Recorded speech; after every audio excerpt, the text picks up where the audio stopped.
உன்னை சேராமல் போனால் வாழாமல் போவேன். அத்தியாயம் 16. ஆராத்யாவும் நித்யனும் அதிர்ச்சியுடன் பார்த்து கொண்டிருந்த திசையில் பார்த்த பல்லவனும் விழிகள் தெரித்துவிடும் போல பார்த்தான். ஆனந்தன் தான் அங்கு நடந்த கலாட்டாவை கைகளை கட்டியபடி பார்த்து கொண்டிருந்தான். பொறுமையாக நடந்து வந்த ஆனந்தன் நேராக பல்லவனிடம் வந்து, என்னமோ நித்யன் கிட்ட சொல்லிக்கிட்டு இருந்தியே, அதை இப்போ என்கிட்ட சொல்லு என அருகில் வர அவனும் பயத்துடன் பின்னால் நகர்ந்தான். நித்யன், பெரிய ஆள் இல்லைனா வேற யார் இங்க பெரிய ஆளு? நீயா? அவனுங்க இங்க என்ன பண்ணிக்கிட்டு இருந்தானுங்கன்னு உனக்கு தெரியுமா? அப்போ சார், அப்படி என்ன முக்கியமான வேலை பார்த்துக்கிட்டு இருந்தீங்க என உருமலாக கேட்க அவன் முகத்தை பார்த்தவனுக்கு தன்னால் கை கால் நடுங்கியது. சொல்ல முடியலையா? சார், என்ன பண்ணிக்கிட்டு இருந்தீங்கன்னு நான் பார்த்துக்கிட்டு தான் இருந்தேன். நித்யன் அவங்க கிட்ட சண்டை போட்டு அந்த அடியை அங்கே கொடுக்கலனா இந்நேரம் அதே அடி உனக்கு விழுந்திருக்கும். மரியாதையா இங்கேருந்து ஓடி போயிடு. இதுதான் உனக்கு லாஸ்ட் வார்னிங். இனிமே என் தங்கச்சி பக்கமே நீ திரும்புறத பார்த்தேன், உன்னை உயிரோட புதைச்சிடுவேன் என்ன சொல்ல அவன் வெளவெளத்து போனான். ஆனந்தன் கோபத்துடன் ஆராத்யாவின் பக்கம் திரும்ப அதற்குள் பின்னால் பல்லவனின் குரல் கேட்டது. சார், நீங்க ஏதோ தப்பா என அவன் ஆரம்பிக்க ஆராத்யாவின் மேல் இருந்த மொத்த கோபமும் அவன் மேல் திரும்ப ஆனந்தன் சிவந்த கண்களுடன் திரும்பினான். அவனை பார்த்து வார்த்தைகளை வாய்க்குள்ளேயே அடக்கி கொண்ட பல்லவன் திணறலாக பார்க்க, டேய் என ஒற்றை சொல்லோடு ஆனந்தன் உருமலாக ஆரம்பிக்க, சாரி சார் என்றபடி பல்லவன் வேகமாக அங்கிருந்து கிட்டத்தட்ட ஓடி போனான்.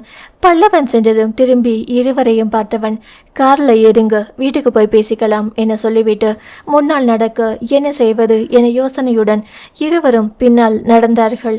ஆராத்யா கைகளை பிசைந்து கொண்டே காரில் ஏறி அமர்ந்தாள். அண்ணனின் கோபம் அவள் அறிந்ததுதான்.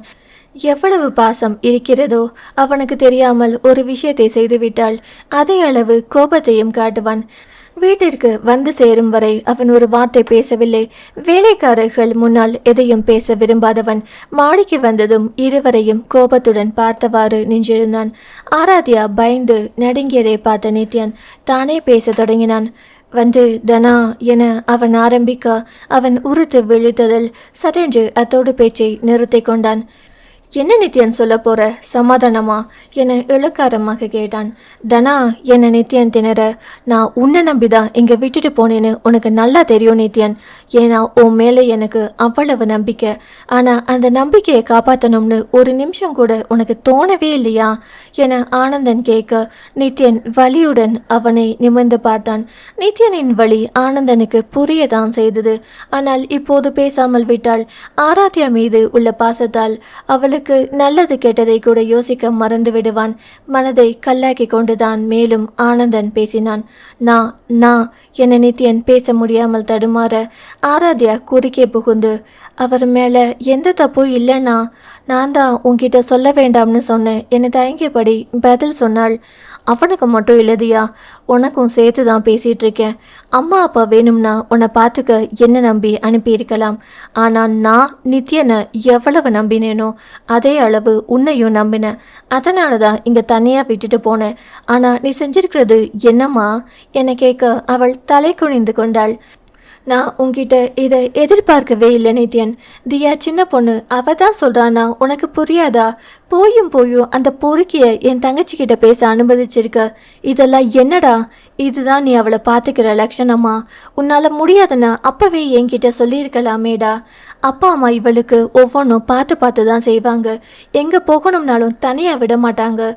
இப்படி கூட்டுக்குள்ளேயே ஒடுங்கியிருக்காளேன்னு தான் வெளியில் அழைச்சிட்டு வந்தேன். ஆனால் நான் இவளுக்கு நல்லது செய்கிறதா நினச்சி கெட்டது தான் செஞ்சுருக்கேன். அப்பா அம்மா இஷ்டப்படியே விட்டுருந்தா இப்படிப்பட்ட ஒருத்தங்கிட்ட பேசியிருக்க கூட அவளுக்கு வாய்ப்பு இருந்திருக்காது. எல்லாமே என் தப்பு தான். உங்கள் 2 பேரையும் நம்பி நான் ரொம்ப பெரிய தப்பு பண்ணிட்டேன் என்ன சொல்ல நித்யனின் மனம் கலங்கி முகம் இருண்டு விட்டது. ஆராத்யாவுக்கும் அதே நிலைமைதான். இருவருக்கும் வாயை திறந்து பேசக்கூட முடியவில்லை. அவன் கேட்பதில் என்ன தவறு இருக்கிறது? இதுவரைக்கும் இங்கே நடந்ததும் போதும், நீங்கள் செஞ்சதும் போதும். 2 பேரும் பேக் பண்ணிட்டு கிளம்புங்க. நாளைக்கு காலையில் நாம் இங்கேருந்து கிளம்புறோம் என சொல்லிவிட்டு ஆனந்தன் அறைக்குள் நுழைந்து கொள்ள நித்யன் அப்படியே அசையாமல் சமைந்து நின்றான். அவனது நிலையை பார்த்து ஆராத்யாவுக்கு வருத்தமாக இருந்தது. இருந்தாலும் இப்போது என்ன செய்ய முடியும்? இப்போதைக்கு அவனை தனிமையில் விடுவதுதான் நல்லது என நினைத்தவள் பேசாமல் தன் அறைக்குள் நுழைந்து துணிகளை பெட்டியில் அடுக்க ஆரம்பித்தாள். வெகு நேரம் அங்கிருந்த சோஃபாவில் அமர்ந்து கொண்டிருந்த நித்யன் தலையை சோஃபாவில் சாய்த்து மேலே இருந்த சாண்ட்லியர் விளக்கை பார்த்தபடி இருந்தான். திரும்ப நித்யன் அவர்கள் அறைக்குள் சென்ற போதும் சரி, அங்கிருந்து கிளம்பி சென்னைக்கு சென்ற கார் பயணத்திலும் சரி, ஆனந்தன் இருவரிடமும் முகம் கொடுத்து கூட பேசவில்லை. ஆராத்யாவையும் ஆனந்தனையும் வீட்டில் இறக்கி விட்டுவிட்டு தன் வீட்டுக்கு சென்ற நித்யன் முகம் வாடியிருந்தது.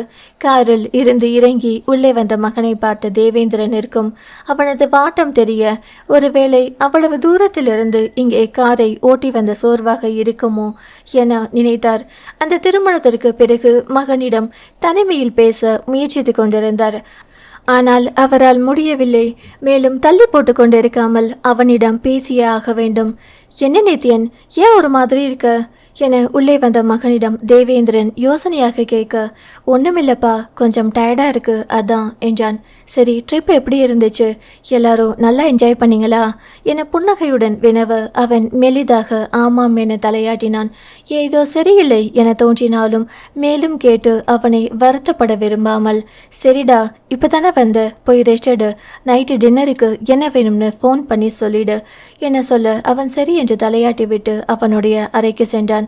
அறைக்குள் சென்றவனுக்கு ஆனந்தனை எப்படி சமாதானப்படுத்துவது என்று தெரியவில்லை. இதுவரை அவன் இப்படி தன்னிடம் கோபித்ததே இல்லை.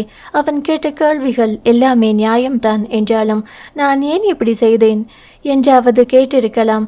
ஒருவேளை தியா மேலுள்ள காதல்தான் என்னை எதையும் யோசிக்க விடாமல் தடுக்கிறது என என்னிடம் நாசுக்காக சொல்ல நினைக்கிறானோ. எது எப்படியோ இப்போதைக்கு அவன் தன்னிடம் பேசினாலே போதும் என தோன்ற தலையை பிடித்து கொண்டு அமர்ந்து விட்டான்.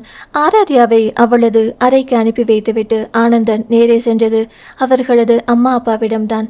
ஆனந்தனை பார்த்ததும் புன்னகையுடன், என்னப்பா இப்பதான் வந்தீங்களா? பிரயாணம் எல்லாம் எப்படி இருந்துச்சு? நல்லா என்ஜாய் பண்ணீங்களா என காசிநாதன் கேட்க அவன் மௌனமாக ஆமாம் என்று தலையாட்டினான். என்னப்பா ஏன் ஒரு மாதிரி இருக்க, ஏதாவது பிரச்சனையா என கேட்டார்.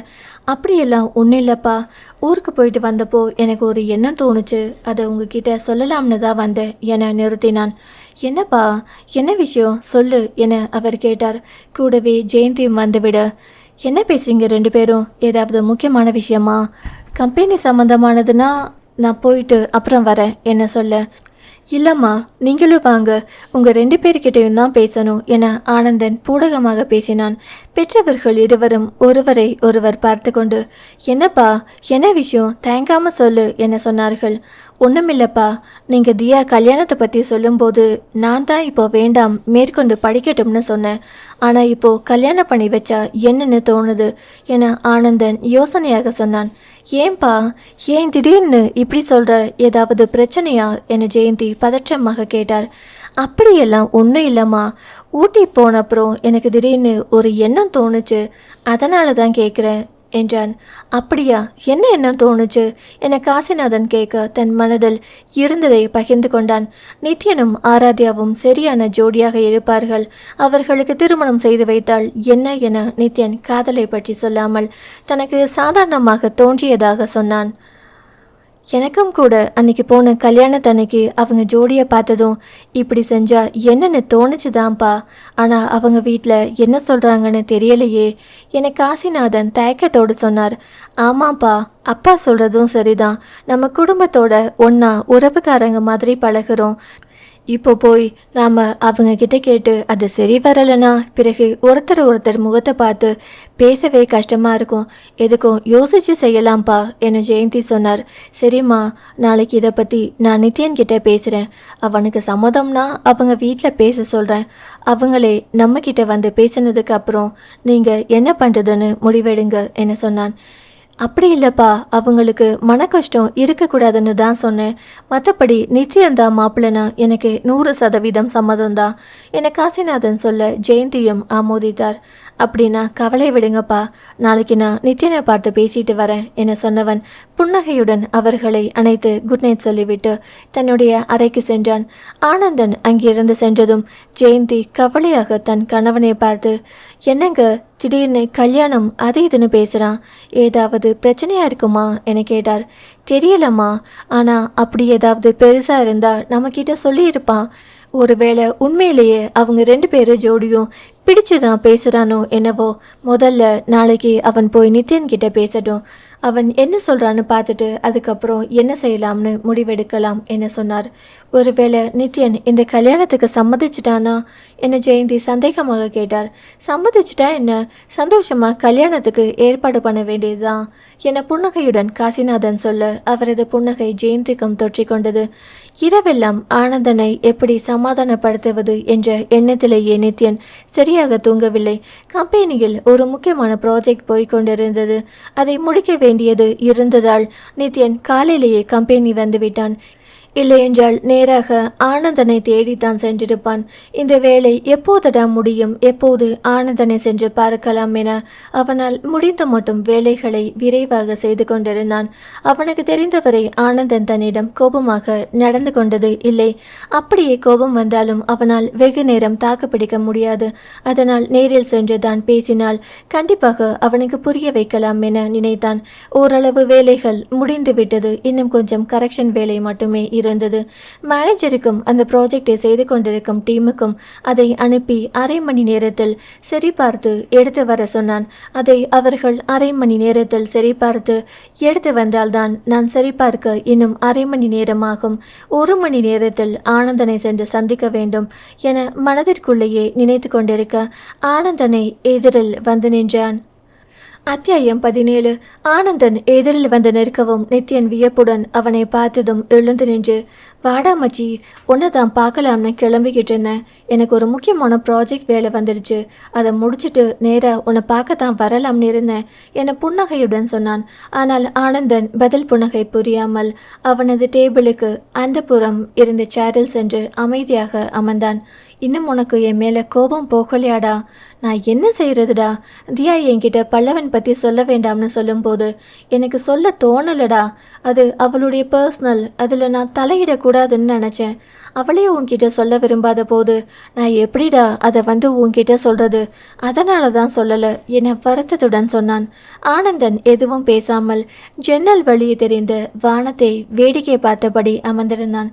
இப்படி பேசாமல் இருக்காதடா, நான் செஞ்சது தப்புனா என்னை 2 அடி வேணும்னாலும் அடிச்சிடு, என்னை இப்படி கஷ்டப்படுத்தாத என நித்யன் வேதனையான குரலில் சொல்ல இப்போது ஆனந்தன் திரும்பி அவனை பார்த்தான்.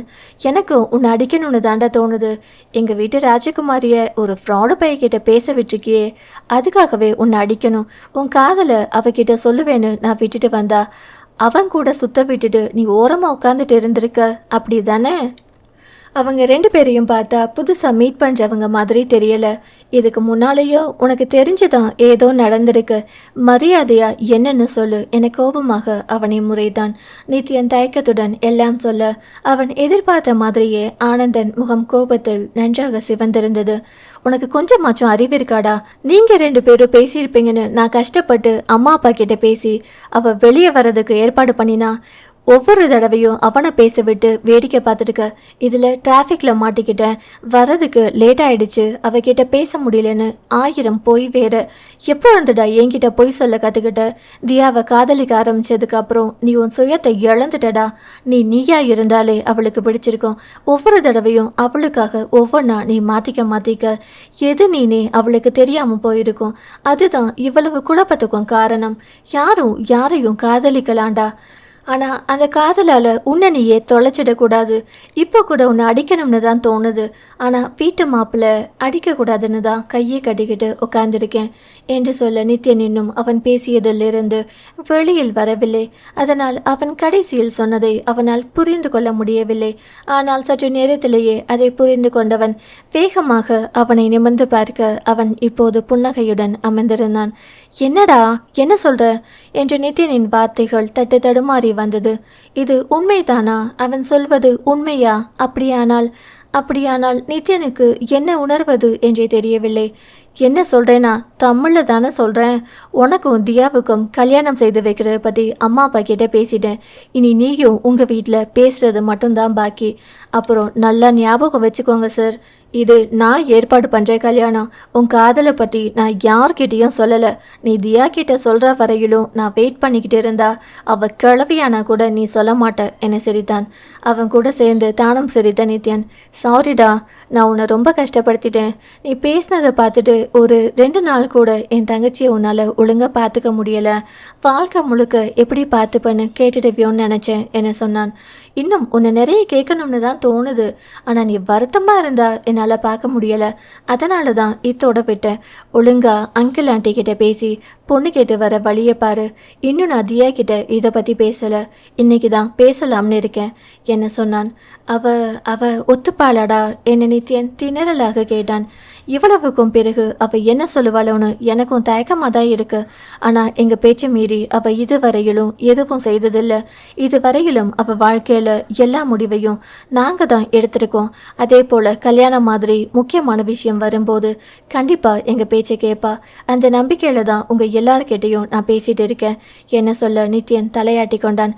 பிறகு இருவரும் விடை பெற்று அவரவர் வீட்டிற்கு கிளம்ப நித்யன் தன் வீட்டுக்கு செல்லும் போது முகம் முற்றிலும் நேற்று இருந்ததற்கு நேர்மாறாக மலர்ந்து இருந்தது. வாய்க்குள் ஏதோ ஒரு பாடலை முணுமுணுத்தபடி காரில் வந்து இறங்கியவன் கார் சாவியை கையில் சுழற்றியபடி புன்னகையுடன் வீட்டுக்குள் வந்தான். அவனை பார்த்து தேவேந்திரனும் காயத்ரியும் ஆச்சரியமாக புருவம் உயர்த்தி ஒருவரை ஒருவர் பார்த்து கொண்டனர். என்னங்க இது, பையன் மூட் அவுட்ல இருக்கா, அவனை சமாதானப்படுத்தணும்னு காலையிலேருந்து ஏதேதோ சொல்லிக்கிட்டு இருந்தீங்க. இவன் நீங்கள் சொன்னதுக்கு நேர்மாறால வந்து நிற்கிறான். இந்த இடைப்பட்ட நேரத்தில் அப்படி என்ன நடந்திருக்கும் என காயத்ரி தேவேந்திரனிடம் கேட்க அவரும் தனக்கு தெரியாது என்பது போல தோள்களை குலுக்கினார். அவன் தான் வந்துட்டானே, அவங்கிட்டே கேட்போம். கண்டிப்பாக ஏதோ ஒரு நல்ல விஷயத்தை தான் சொல்ல போறான்னு நினைக்கிறேன் என தேவேந்திரன் புன்னகையுடன் ஏதேதோ யோசித்தபடி சொன்னார். நல்ல விஷயமா, என்ன சொல்றீங்க என காயத்ரி புருவம் சுருக்கி பார்த்தார். அதான் நான் உன்கிட்ட அந்த கல்யாணத்துக்கு போயிட்டு வந்ததுக்கு மறுநாளே சொன்னேனேமா, மறந்துட்டியா என தேவேந்திரன் சிரிப்புடன் கேட்டார். அவன் கல்யாண விஷயத்த சொல்கிறீங்களா? அது எப்படிங்க எனக்கு மறக்கும்? அதுவும் தியா தான் இந்த வீட்டு மருமகனா. அதை விட சந்தோஷம் வேற என்ன இருக்குது?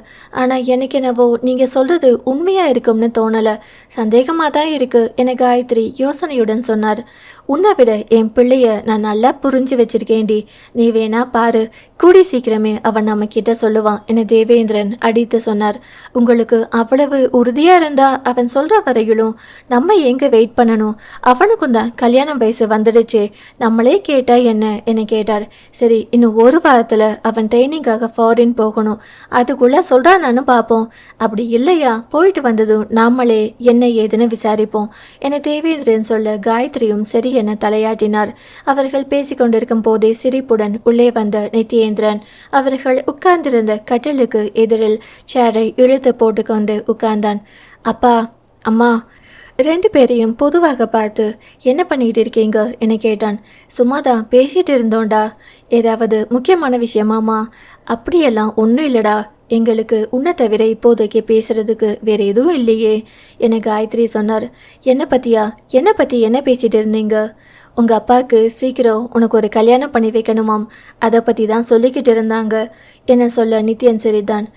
அப்பா சொல்லிட்டாங்கன்னா அப்பீல் ஏதுமா? அப்போ சீக்கிரம் ஏற்பாடு பண்ணிட வேண்டியது தான் என்ன சொல்ல இருவரும் ஒருவரை ஒருவர் பார்த்து கொண்டார்கள். என்னடா, என்ன விஷயம், எங்ககிட்ட ஏதாவது பேசணுமா என தேவேந்திரன் நேரடியாக கேட்டார். ஆமாப்பா, உங்கள் 2 பேருக்கிட்டையும் முக்கியமாக பேசணும், அதுக்காக தான் ப்ராஜெக்ட் வேலை முடித்த உடனே ஆஃபீஸில் இருந்து கிளம்பி வந்தேன் என சொன்னான். சரி, அப்படி என்ன முக்கியமான விஷயம் சொல்லு. ஒன்றும் இல்லைப்பா, அது என நித்யன் தயங்க தேவேந்திரன் புன்னகையுடன், என்னப்பா ஏதாவது காதல் விஷயமா இவ்வளவு தூரம் தயங்குற என நம்மட்ட சிரிப்புடன் கேட்டார். அவர் கேட்ட விதத்திலிருந்து அவருக்கு விஷயம் தெரிந்திருக்கிறது என யூகித்த நித்யன் தன் காதலை பெற்றோரிடம் சொல்ல கொஞ்சம் வெக்கப்பட்டான். அவனது வெக்கம் கண்டு காயத்ரிக்கு உள்ளமெல்லாம் பூரித்து போனது. தேவேந்திரனிற்கும் அப்படிதான். அந்த அளவு ஆராத்யாவை அவன் காதலித்திருப்பான் என யாருமே எதிர்பார்க்கவில்லை.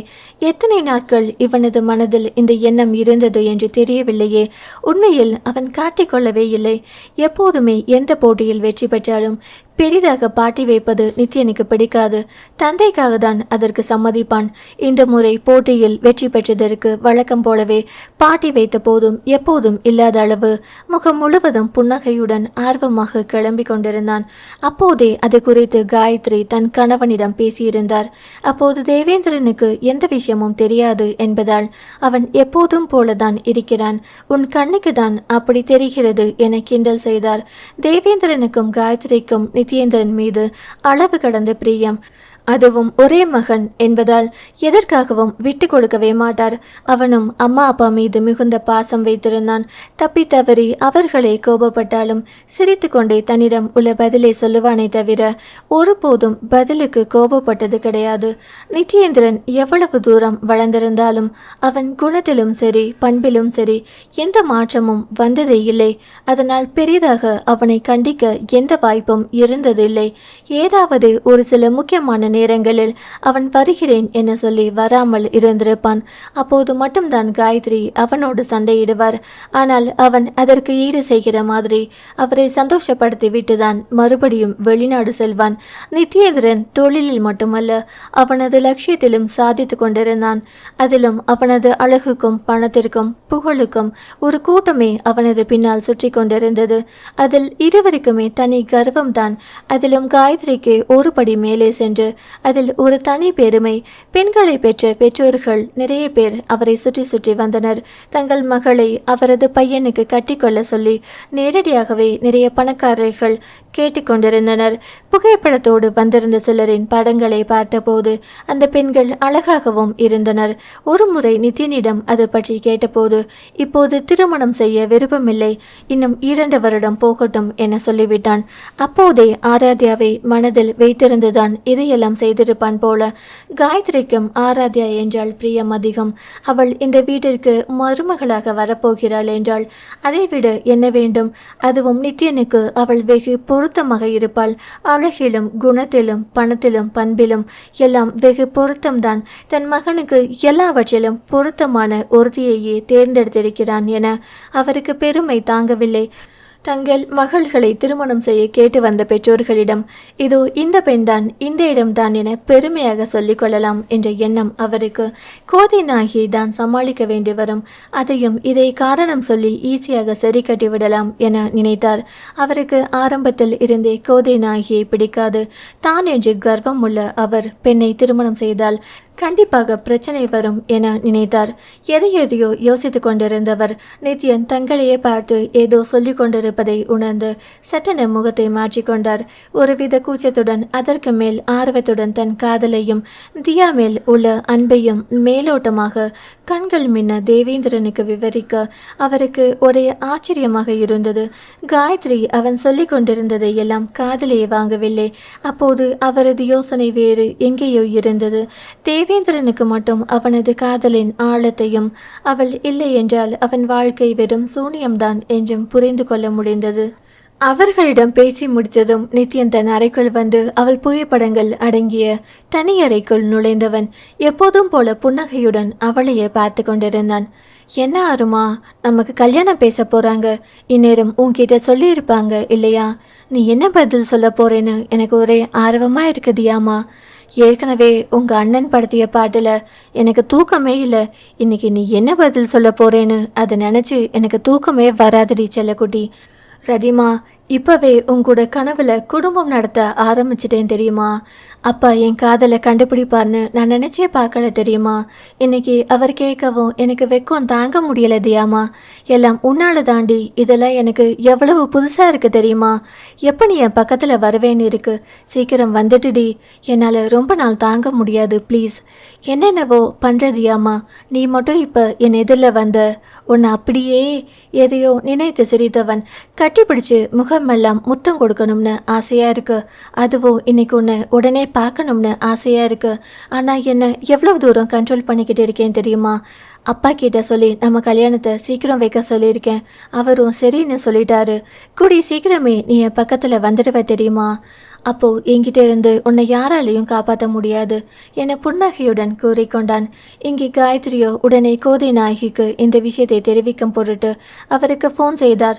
சாதாரணமாக வீட்டில் வேறு எதுவும் விசேஷம் நடந்தால் அவருக்கு கடைசியில் தான் சொல்லப்படும். ஆனால் இந்த திருமண விஷயம் வேண்டுமென்றே அவருக்கு முதலில் சொல்ல நினைத்தார்.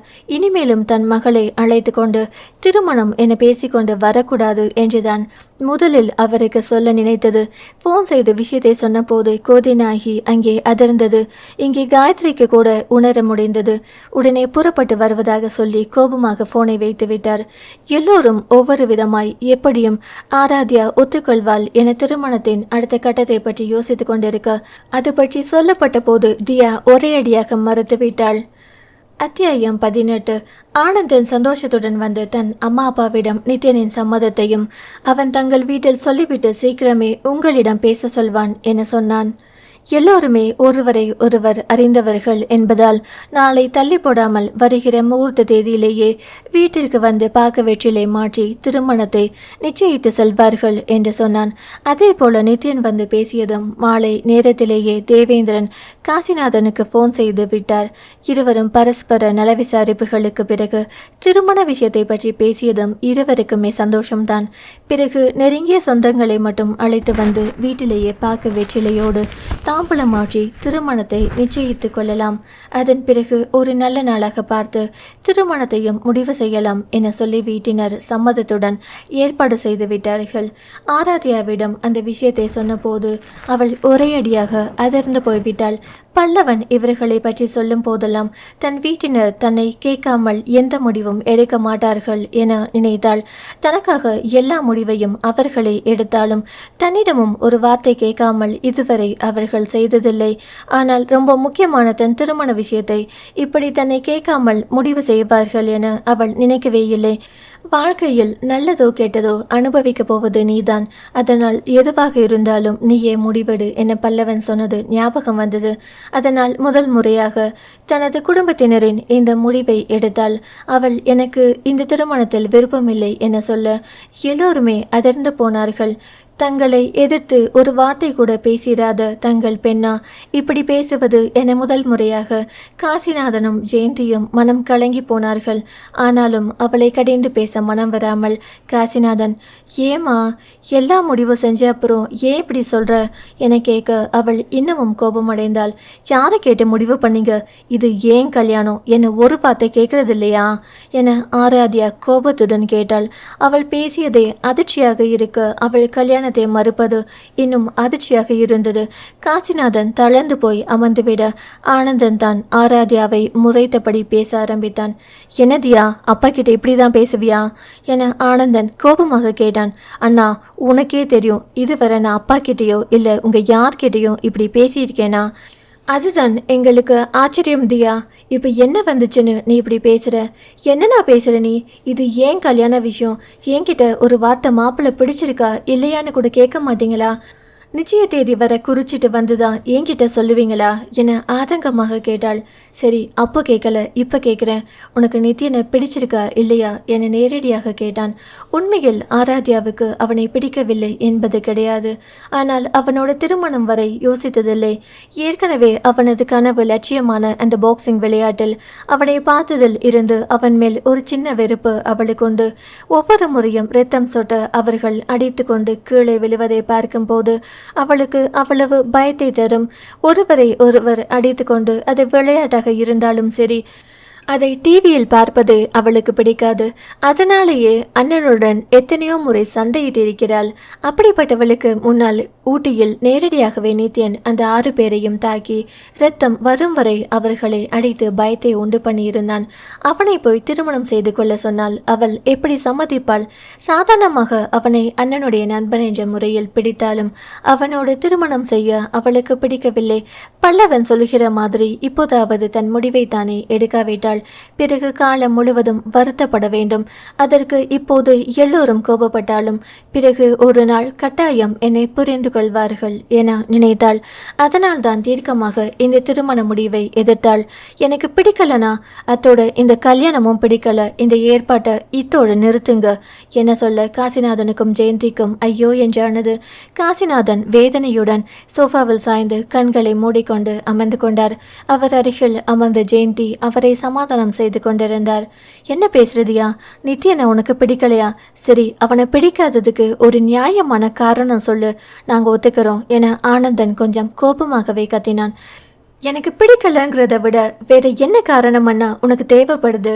உன் ஃப்ரெண்டுங்கிறதால உனக்கு வேணும்னா அவர் உலகமாக நல்லவராக இருக்கலாம், எல்லோருக்கும் பிடிக்கிற பெரிய ஆளாக இருக்கலாம். ஆனால் எனக்கும் பிடிக்கணும்னு எந்த அவசியமும் கிடையாது என ஆராத்யாவும் வெடித்தாள். அவள் பேசுவதை ஆச்சரியத்துடன் பார்த்த ஆனந்தன், உனக்கு இப்படியெல்லாம் பேச தெரியுமாதியா? எங்கே கற்றுக்கிட்ட இந்த பேச்செல்லாம் என ஆத்திரப்பட்டான். இப்போதான் நான் எனக்காக பேசணும்னு தோணியிருக்கு. நீ தானே சொல்லுவ தனியாக சுதந்திரமாக முடிவெடுக்கணும்னு. இப்போ நான் அப்படி தான் முடிவெடுத்திருக்கேன்னு நினச்சிக்கோ. அதனால் கொஞ்சம் என் முடிவையும் மதித்து பேசுனா என சொன்னாள். அது எவ்வளோ பெரிய தப்புன்னு இப்போ தான் புரிஞ்சுக்கிட்டேன் தியா. உன்னை பற்றி தெரியாமல் உன்னை தனியாக முடிவெடுக்க சொன்னது என்னோட மிகப்பெரிய முட்டாள்தனம். நீ இன்னும் உன்னையே சரியாக புரிஞ்சுக்கல. அப்புறம் எங்க நித்யனை புரிஞ்சுப்ப என ஆதங்கமாக கேட்டான். யாரையும் புரிஞ்சிக்க முடியாத அளவுக்கு நான் என்ன முட்டாளான்னா என ஆராத்யா கோபத்தோடு கேட்டாள். பின்ன நீ புத்திசாலின்னு சொல்றியா? நித்யனை பிடிக்கலன்னு சொன்னா நீ முட்டாளாக தான் இருக்கணும் என ஆனந்தன் சீறினான். ஒரே அடியா உன் ஃப்ரெண்டுக்கு சப்போர்ட் பண்ணாதனா? அவரை உனக்கு பிடிச்சிருக்கனா எனக்கும் பிடிச்சிருக்கணுமா என்ன? சரி, உனக்கு காரணம் தானே வேணும். அவரோட அந்த பாக்ஸிங்கை பார்த்தாலே எனக்கு பயமா இருக்கு. அவரை பற்றி யோசிச்சாலே ஆக்ரோஷமாக யார் கூடயாவது சண்டை போடுறது தான் ஞாபகம் வருது. இதில் அவர் கூட என்னால் நிம்மதியாக குடும்பம் நடத்த முடியும்னு தோணுதா உனக்கு என கேட்டாள். அது அவனோட விளையாட்டுமா? அப்படி தான் இருக்கும். அது உனக்கு தெரியாதா என இந்த முறை பொறுமையாக கேட்டான். தெரியுதுண்ணா, ஆனால் அதே கோபத்தை அன்னைக்கு ஊட்டிலையும் பார்த்தேனே, அதனால தான் வேணாம்னு சொல்கிறேன். அவரால் நம்மளை போல இயல்பாக இருக்க முடியாதுண்ணா. அவருக்கு உடல் பலம் அதிகமாக இருக்கு. அதனால் ஈஸியாக எல்லார் மேலேயும் கோபப்படுறார். அதே கோபம் என்கிட்ட காட்டுனா என்னால் தாங்க முடியாதுண்ணா. யாராவது கோபமாக பேசினாலே நான் அதிலிருந்து வெளிவர 2 நாள் ஆகும். என்னை பற்றி தெரிஞ்சும் எப்படின்னா அவருக்கு போய் என்னை கல்யாணம் பண்ணி கொடுக்க உனக்கு மனசு வந்தது? என்னை விட உனக்கு அவர் முக்கியமாக போயிட்டாரா என ஆராத்யா கண் கலங்கியபடி கேட்டாள். என்ன தியாமா பேசுகிற? எனக்கு உன்னை விட வேறு யாரும் முக்கியமாக இருப்பாங்களா? எப்போ இருந்தம்மா இப்படியெல்லாம் நீ யோசிக்க ஆரம்பிச்ச? இதுதான் உன் அண்ணனை பற்றி நீ தெரிஞ்சு வச்சிருக்க லட்சணமா? இந்த கல்யாணத்தை வேற யாரை விடவும் உன் நல்லதுக்காக நான் தான் செய்யணும்னு சொல்கிறேன் நித்யன் என ஏதோ சொல்ல ஆரம்பித்தவன் ஃபோன் வரும் ஓசை கேட்டு திரும்பி பார்த்தான். எல்லோருக்கும் யார் அழைப்பது என்று ஓரளவு கணிப்பு இருந்தது. எத்தனை பேரை அழைப்பது, எங்கே சாப்பாடு சொல்வது, மேலும் சில விவரங்கள் பேச தேவேந்திரன் மாலை நேரத்தில் அழைப்பதாக சொல்லியிருந்தார். அவர்தான் அழைக்கிறார் போல. எல்லோரும் என்ன செய்வது என்பதை போல ஒருவரை ஒருவர் பார்த்து கொண்டார்கள். காசிநாதன் தீனமான குரல் எடுத்து என்னென்ன பேசுப்பா என சொன்னார். அவர்கிட்ட என்னென்ன சொல்றதுப்பா என ஆனந்தன் தயக்கத்துடன் கேட்டான். கொஞ்ச நேரம் கழிச்சு பேசுறேன்னு சொல்லிட்டு வைப்பா, வேற எதுவும் இப்போதைக்கு பேச வேண்டாம் என சொல்ல அவனும் எடுத்து அதே போல பேசிவிட்டு வைத்தான். அப்பா, அவங்க இப்பவே என்ன ஏதுன்னு பதற ஆரம்பிச்சிட்டாங்கப்பா என ஆனந்தன் கலங்கிய குரலில் தெளிவற்று பிசிறி அடித்தது போல பேசினான். எல்லோருடைய வேதனையான முகத்தை பார்த்தபோது ஒரு நிமிடம் ஆராத்யாவுக்கு மனம் துணுக்குற்றது. எல்லோரையும் கஷ்டப்படுத்தி இப்படி ஒரு முடிவை எடுக்க வேண்டுமா என்று கூட தோன்றியது. பேசாமல் இந்த திருமணத்திற்கு ஒத்துக்கொள்வோமா? தனக்கு என்ன பெற்றவர்கள் கெடுதலா நினைக்கப் போகிறார்கள் என தோன்றியது. ஆனால் சட்டென்று நித்யன் ஊட்டியில் சண்டையிட்டது ஞாபகம் வர முகம் இறுகி போனது. கூடாது, நிச்சயம் அவனை திருமணம் செய்து கொள்ளக்கூடாது. அவனைப் போல ஒரு முரடனை திருமணம் செய்து கொண்டு வாழ்நாளெல்லாம் என்னால் கஷ்டப்பட முடியாது. மற்றவர்களுக்கு வேண்டுமானால் முரடன் நல்லவனாகவும் வல்லவனாகவும் தெரியலாம். ஆனால் எனக்கு அப்படியல்ல. ஒரு முரடன் என்னை பொறுத்தவரையும் ஒரு முரடன் தான். அவனுக்கு என்று தனி பேர் கிடையாது. யாராவது ஏதாவது ஒரு சினிமாவை பார்த்துவிட்டு வந்து அவர்கள் நல்லவர்கள் என உளறுவது போல தன்னால் உளர முடியாது. இது என் வாழ்க்கை, இதை நான் தான் முடிவெடுத்தாக வேண்டும். மற்றவர்களுக்கு எனது பயம் புரியாமல் இருக்கலாம். ஆனால் எனக்கு தெரியுமே எந்த அடிப்படையில் அவனை தேர்வு செய்கிறார்கள். பணம் இருந்தால் மட்டும் போதுமா? அவன் மட்டும் என் மேல் உள்ள காதலால இந்த திருமணத்திற்கு ஒத்துக்கொண்டிருப்பான். அவனும் இதே போல பணத்தை தான் பார்த்திருப்பான். இல்லை என்றால் இத்தனை நாட்களில் அவன் தன் காதலை சொல்லியிருக்கலாமே. அண்ணன் சென்ற திருமணத்திற்கு கேட்கும் வரை அவனும் எதுவும் சொல்லவில்லையே. அண்ணன் இந்த திருமணத்திற்கு நித்யனிடம் கேட்டதற்கு காரணம் கூட பல்லவனோடு தான் பேசியதால் இருக்கலாம். அதற்கு அவசியமே இல்லாமல் பல்லவனுக்கும் தனக்கும் எந்த சம்மந்தமும் இல்லை என்று அண்ணனிடம் சொல்லிவிட்டால் அவன் புரிந்து கொள்வான். அண்ணன் சொன்ன மாதிரி 2 வருடம் வெளிநாடு சென்று படித்துவிட்டு வந்தால் எல்லோரும் இதை மறந்து விடுவார்கள். அதற்கு பிறகு அவர்கள் பார்க்கும் பையனையே திருமணம் செய்து கொண்டால் அவர்களது கோபம் குறையும் என நினைத்தாள். தலையில் கை வைத்து நெற்றியை தேய்த்தவாறு அமர்ந்திருந்த ஆனந்தன் நிமிர்ந்து, சரி இப்போ முடிவா என்னத்தான் சொல்றதியா என கேட்டான். இந்த கல்யாணம் எனக்கு சரி வராதுனா, அதே போல அவரும் தான் என ஆராத்யா திடமாக தன் முடிவை சொன்னாள். அப்புறம் யார் சரி வருவா, அந்த பல்லவனா என கோபமாக ஆனந்தன் இடைமறித்தான். அவன் என்ன சொல்கிறான் என்று புரியாமல் காசிநாதனும் ஜெயந்தியும் அவனை பார்க்க ஆராத்யா கோபத்துடன், ஆமா அப்படிதான் வச்சுக்கோயேன், அதுல என்ன தப்பு என்றாள். எவ்வளவு திமிர் இருந்தா ஏங்கிட்டே எப்படி பேசுவ என அவளை அடிக்க பாய காசிநாதன், தம்பி என இடையில் புகுந்து அவனை தடுத்தார். என்ன தம்பி பழக்கம் இது, பொம்பளை பிள்ளை கிட்ட கை நீட்டுறது, நம்ம வீட்டுல இதெல்லாம் பழக்கம் இல்லப்பா, இனி எப்பவும் இதை செய்ய நினைக்காத என சொன்னவர் சோர்வுடன், அது சரி யார்ப்பா அந்த பல்லவன் என கேட்டார். அவன் ஆராத்யாவை ஒரு முறை முறைத்துவிட்டு நடந்த அனைத்தையும் சொன்னான். திகைத்து பார்த்து கொண்டிருந்த ஆராத்யாவுக்கு இதையெல்லாம் யார் சொல்லியிருப்பார் என நன்றாக புரிந்தது. ஏற்கனவே தன் அண்ணன் தன்னிடம் கை நீற்ற அளவுக்கு கொண்டு வந்து விட்டானே என நித்யன் மேல் ஆத்திரத்தில் இருந்தவள் இப்போது இன்னமும் கோபமானாள். காசிநாதன் ஆராத்யாவை வலியுடன் பார்க்க அவள் குற்ற உணர்வில் தலை குனிந்து கொண்டாள். ஜெயந்தி என்ன செய்வது என்று தெரியாமல் பெருங்குரல் எடுத்து அளவே ஆரம்பித்து விட்டார். ஏற்கனவே சோர்விலும் வேதனையிலும் இருந்த காசிநாதனுக்கு நெஞ்சு வலி வருவது போல இருக்க இதய பகுதியில் கை வைத்து மெல்ல நீவியவாறு, தம்பி நெஞ்சு வலிக்கிற மாதிரி இருக்கு, அந்த மாத்திரையை எடுத்துட்டு வாப்பா என சொல்ல ஆனந்தன் பயத்துடன் அவரது அறைக்கு ஓடினான். ஆராத்யாவும் பயத்துடன் தன் தந்தையின் அருகில் வர ஜெயந்தியும் ஆனந்தனும் அவளை பார்வையாலேயே சுட்டரித்தனர். சட்டென்று கால்கள் தடுமாற அவர்களை கெஞ்சலாக பார்த்தவளை அவர்கள் கண்டுகொள்ளவே இல்லை. அப்பா என்னப்பா பண்ணுது, நெஞ்சு வலிக்குதா, ஹாஸ்பிட்டல் போவோமா என ஆனந்தன் பதற காசிநாதன் வேண்டாம் என தலையாட்டி தடுத்தார். இல்லப்பா, எப்பவும் வரது போல சாதாரண வழிதான், எனக்கு ஒன்றும் இல்லை, நீ பதறாதப்பா என்றார். அப்பா என்றவாறு அருகில் வந்த ஆராத்யாவை கை காட்டி தடுத்து நிறுத்திய ஆனந்தன், நீ நினைச்சபடி கண்டிப்பா உனக்கு இந்த கல்யாணம் நடக்காது, அதனால நீ நிம்மதியா இருக்கலாம், தயவு செஞ்சு என் கண்ணு முன்னாடி நிற்காம இங்கிருந்து போ என கடுமையான குரலில் கூற அவள் அழுது கொண்டே தன் அறைக்கு ஓடினாள். ஆராத்யா அழுது கொண்டே ஓடியதை பார்த்த காசிநாதனுக்கு கண்கள் கலங்க, ஏன்பா பாப்பா கிட்ட கோபமா பேசுற, அவளுக்கு தான் எதுவும் புரியாம செய்யறானா, நீயும் அவகிட்ட கோபமா பேசுறியே என கவலையுடன் கேட்டார்.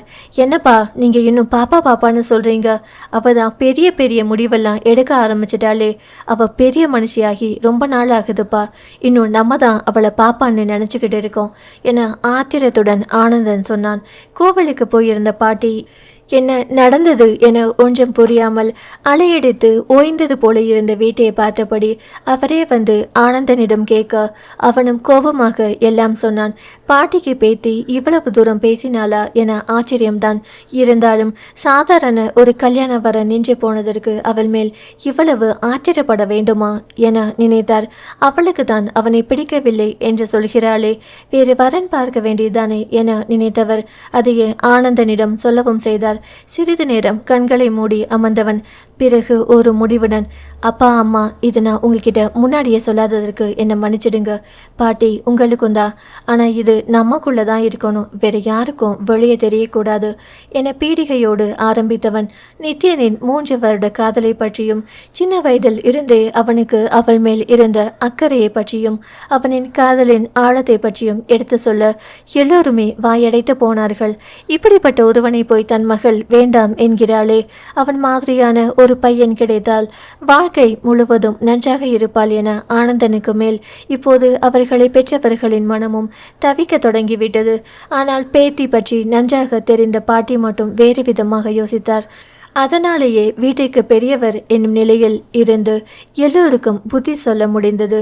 இங்க பாருப்பா, அவ உன்கிட்ட பேசின வரையிலும் அவன் பாக்ஸிங்ல இருக்கிறது தான் பிடிக்கலன்னு சொல்லியிருக்கா. ஒருவேளை அவன் முரடனா இருப்பானோன்னு அந்த பயம் அவளுக்கு இருக்கலாம் இல்லையா?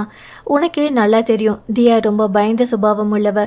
அவகிட்ட இந்த மாதிரி ஒரு பையனை மாப்பிள்ளனா கொஞ்சம் பயப்பட தான் செய்வா. நீ தான் நித்யன் காதலை எடுத்து சொல்லி அவளுக்கு புரிய வைக்கணும் என சொன்னார். இல்லை பாட்டி, சாதாரணமா கல்யாண வரன்னு கொண்டு வரும்போதே இவ்வளவு பேசுறா. அவன் காதலிச்சதை சொன்னா கண்டிப்பா அதையும் ஏதாவது கொச்சப்படுத்தி தான் பேசுவா. ஏன்னா அந்த அளவுக்கு அவனை வெறுக்கிறா. அவனை என்ன பேசினாலும் என்னாலையும் சரி அவனாலையும் சரி தாங்கிக்க முடியும். அவன் காதலை பத்தி தப்பா சொல்லிட்டா கண்டிப்பா என்னால பொறுத்துக்க முடியாது. ஏன்னா நான் அவன் காதலை கண்கூட பார்த்திருக்கேன் என ஆனந்தன் வேதனையுடன் சொன்னான். சரிப்பா, அப்படின்னா அவளுக்கு கொஞ்சம் டைம் கொடுக்கலாம். அவ யோசிச்சு முடிவுக்கு வரட்டும்.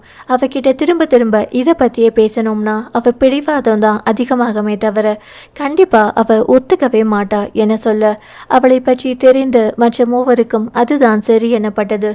அப்புறம் பாட்டி, நான் இன்னொரு விஷயம் சொல்ல மறந்துட்டேன் என பல்லவனை பற்றி அனைத்தும் சொல்ல பாட்டி பூர்வம் யோசனையுடன் முடிச்சிட்டது. அப்படியென்றால் தன் பேத்தியின் இந்த மாற்றத்திற்கு காரணம் அவன்தானா? இவ்வளவு தூரம் பெற்றவர்களுக்கு எதிராக திருப்பி விடுகிறான் எனில் எந்த விதத்தில் அவன் நல்லவனாக இருக்க முடியும்? பாட்டிதான் அவளிடம் பேசி பார்த்துவிட்டு என்ன செய்யலாம் என சொல்வதாகவும் காலையில் எதுவாக இருந்தாலும் நித்யன் வீட்டுக்கு சொல்லிக் கொள்ளலாம் என சொல்ல எல்லோரும் மனதே இல்லாமல் அவரவர் அறைக்கு படுக்க சென்றனர். பாட்டி ஒரு பெருமூச்சுடன் எழுந்து ஆராத்யாவின் அறைக்குள் சென்றார். அத்தியாயம் 19. ஆராத்யாவின் அறைக்குள் சென்ற பாட்டி அவள் இருந்த நிலையை பார்த்து வேதனையடைந்தார். அவள் இன்னும் அழுகையை நிறுத்தாமல் இருக்க அவள் முதுகு குலுங்கி கொண்டிருந்தது. மெல்ல அவள் தோளை தொட நிமிர்ந்து பார்த்தவள் பாட்டி என்ற கதறலுடன் அவரை அணைத்து கொண்டாள். அவளை சமாதானம் செய்தவர் குடிக்க தண்ணீர் எடுத்து கொடுக்க குடித்துவிட்டு மெல்ல விசம்பலோடு அவர் மடியில் சாய்ந்து கொண்டாள். பிறகு அவளிடம் மெல்லமாக பேசி அவள் மனதில் இருந்ததை அறிய முற்பட அவளின் பதில் அவனை பிடிக்கவில்லை என்பதாக மட்டுமே இருந்தது. கொஞ்சம் கொஞ்சமாக அவள் மனதில் இருந்ததை சொன்னவள், எனக்கு இப்போது திருமணம் வேண்டாம், படிக்கப் போகிறேன் என சொல்ல பாட்டிக்கும் அவள் இந்த குழப்பமான மனநிலையில் திருமணம் செய்து கொள்ள வேண்டாம் என்றுதான் தோன்றியது. அது அவளது மனநிலையையும் பாதிக்கும். எல்லோருக்குமே இது வருத்தமான முடிவுதான். ஆனால் தன் பேத்தி இந்த இடைப்பட்ட காலத்தில் வாழ்க்கையை புரிந்து கொள்ள அது உதவும். அதற்கு பிறகாவது யார் நல்லவன் யார் கெட்டவன் என்று இவள் புரிந்து கொள்வாள். நிச்சயமாக நித்யன் காதலை பற்றி அறிந்த பிறகு அவன் வேறு ஒருத்தியை திருமணம் செய்து கொள்ள மாட்டான். இவளுக்காக கண்டிப்பாக காத்திருப்பான் என்று தோன்றியது. அத்தோடு அவனால் முடிந்தவரை இந்த இடைப்பட்ட காலத்தில் அவன் காதலையும் புரிய வைக்க முயற்சிக்கலாம். அதனால் யாருக்கும் பாதிப்படையாத வகையில் இந்த திருமணத்தை ஏதாவது சொல்லி தள்ளி போட வேண்டும் என பாட்டி நினைத்து கொண்டார். அதை போலவே மறுநாளே ஆனந்தனிடம், இப்போதைக்கு தியாவுக்கு திருமணத்தில் விருப்பமில்லை, அவள் படிக்க விரும்புகிறாள், 2 வருடங்கள் மேற்படிப்புக்காக வெளிநாடு செல்லப் போகிறாள், திரும்பி வந்ததும் இதை பற்றி பேசலாம் என அவர்கள் வீட்டில் சொல்லிவிடு என சொல்ல ஆனந்தன் கவலையாக பாட்டியை பார்த்தான். வேற வழி இல்லப்பா ஆனந்த், அவ பிடிவாதமாயிருக்கா, அதோட அவனை பிடிக்கலன்னு திடமா மறுக்கிறா. நம்ம கட்டாயப்படுத்தி எப்படிப்பா அவளுக்கு கல்யாணம் பண்ணி வைக்க முடியும்? நம்ம இப்படி சொன்னா அவளுக்கு திருமணத்துல விருப்பம் இல்லைன்னு தான் அவங்க வீட்டில் நினைப்பாங்க. ஆனா வேற என்ன செய்யறது? இவ ஒரு நாள் கண்டிப்பா நித்யன் காதலை புரிஞ்சுப்பா.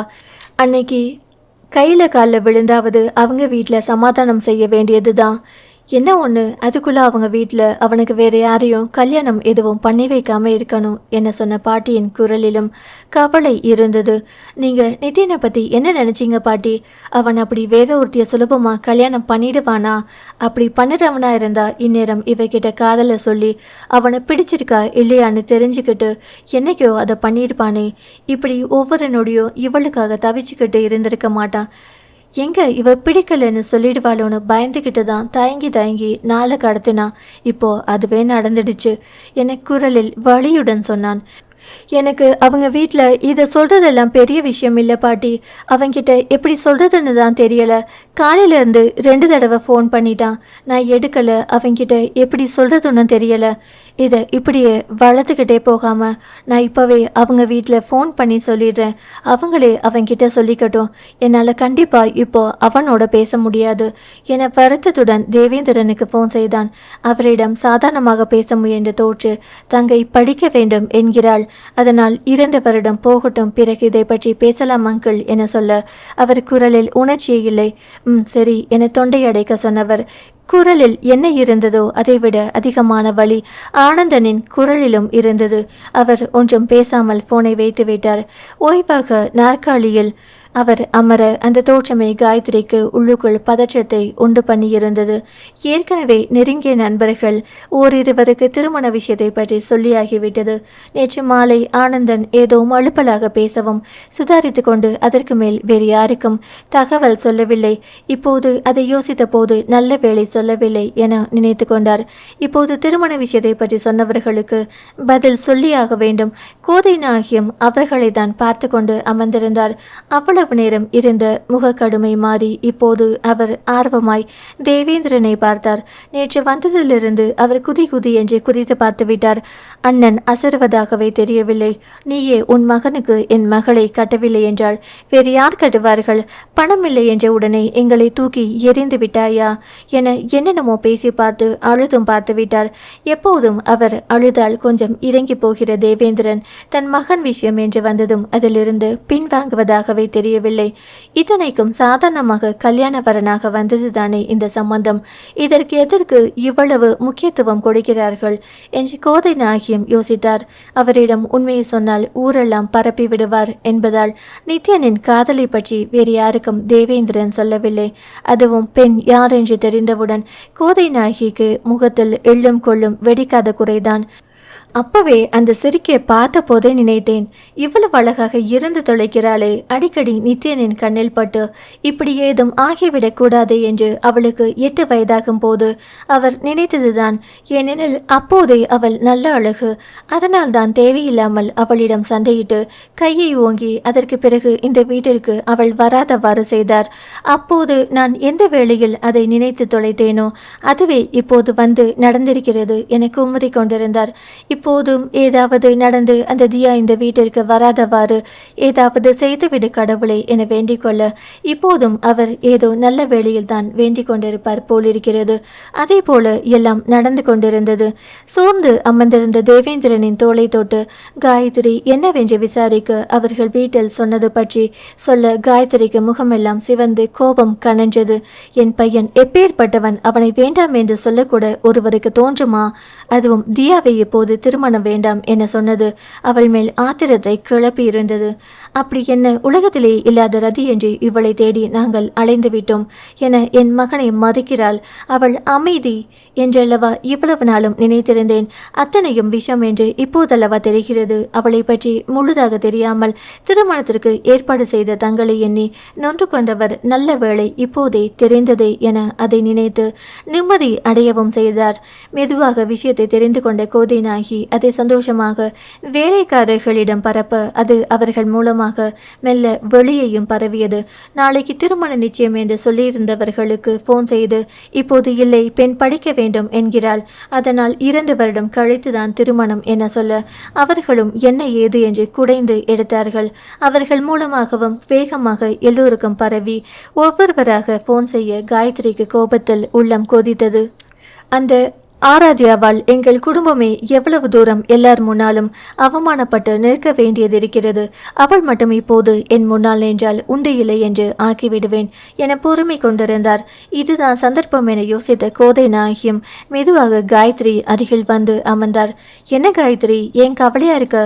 அந்த பொண்ணை பற்றி தான் நான் அப்பவே சொன்னேன், நீ தான் கண்டுக்கல.